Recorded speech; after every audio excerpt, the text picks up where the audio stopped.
Hello, history lovers, and welcome back to the channel. Today, we journey back to a chilling moment in Tudor history, a moment that sealed the fate of a queen and forever changed the course of England. We're talking about the final heart-wrenching days of Anne Boleyn. Imagine the year is 1536. Just 3 years prior, Anne was at the pinnacle of power.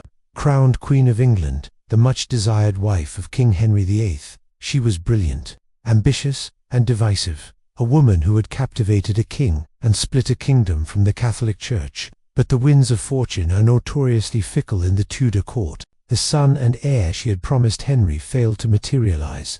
Instead, she gave him a daughter, the future Queen Elizabeth I, followed by a series of miscarriages that eroded the king's affection. Henry's eye had already begun to wander, landing on the quiet and gentle Jane Seymour. For the king, who desperately craved a male heir to secure his dynasty, Anne had become an obstacle. But how do you remove a queen? The answer was as brutal as it was shocking. A plot, likely orchestrated by the king's chief minister, Thomas Cromwell, began to take shape.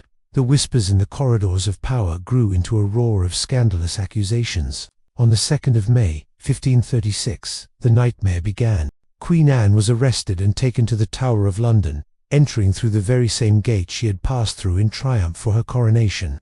The charges were horrifying and almost certainly fabricated. Adultery with 5 men, including her own brother, George Boleyn, plus incest and high treason for plotting the king's death. It was a character assassination of the highest order, designed to paint her as a monstrous figure and justify her removal. The men accused alongside her were subjected to show trials. Mark Smeaton, a court musician, confessed under torture, his words used to condemn the others.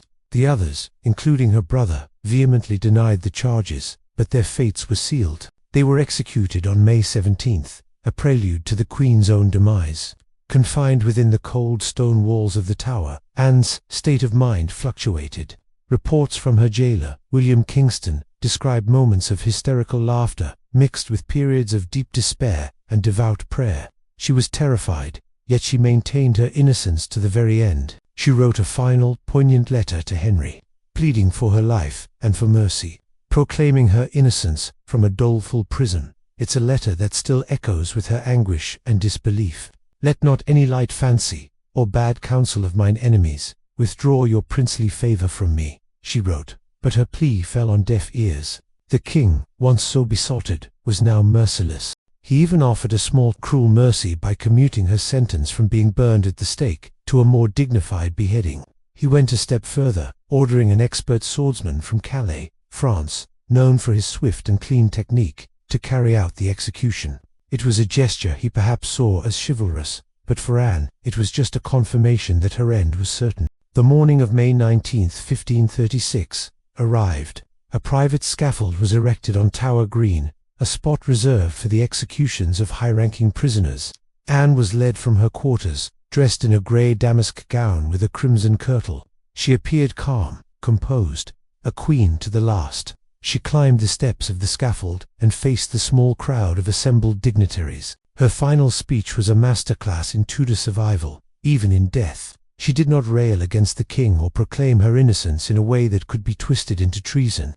To do so might have endangered her daughter, Elizabeth. Instead, she was careful, and she was dignified. She said, "Good Christian people, I am come hither to die, for according to the law, and by the law, I am judged to die, and therefore I will speak nothing against it." She asked the people to pray for the king, calling him a good, and gentle, and sovereign lord. It was a politically necessary statement, a final act of protection for her child. She then entrusted her soul to God, kneeling down as her ladies removed her ermine mantle and headdress. One of her ladies tied a blindfold over her eyes.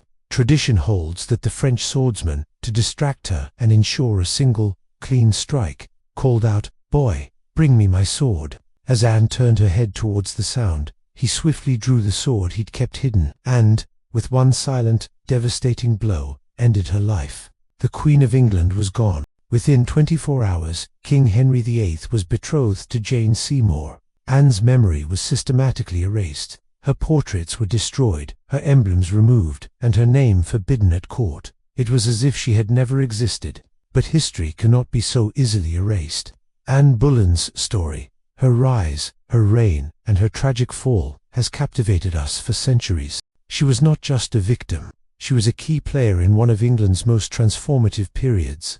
Her legacy lived on, most powerfully, through her daughter, Elizabeth I, who would become one of England's greatest monarchs. Anne's story serves as a stark reminder of the brutality of power and the precariousness of life in the Tudor court. A woman of immense intelligence and ambition, brought down by the very system she had mastered. Thank you so much for joining me on this deep dive into the final moments of Anne Boleyn. It's a story that's both heartbreaking and endlessly fascinating. If you found this video interesting, please give it a thumbs up and subscribe to the channel for more journeys into the past. Don't forget to hit that notification bell so you never miss a new story. Let me know in the comments what you think about Anne Boleyn's fate. Was she a victim, a schemer, or both? I'd love to hear your thoughts. Until next time, stay curious.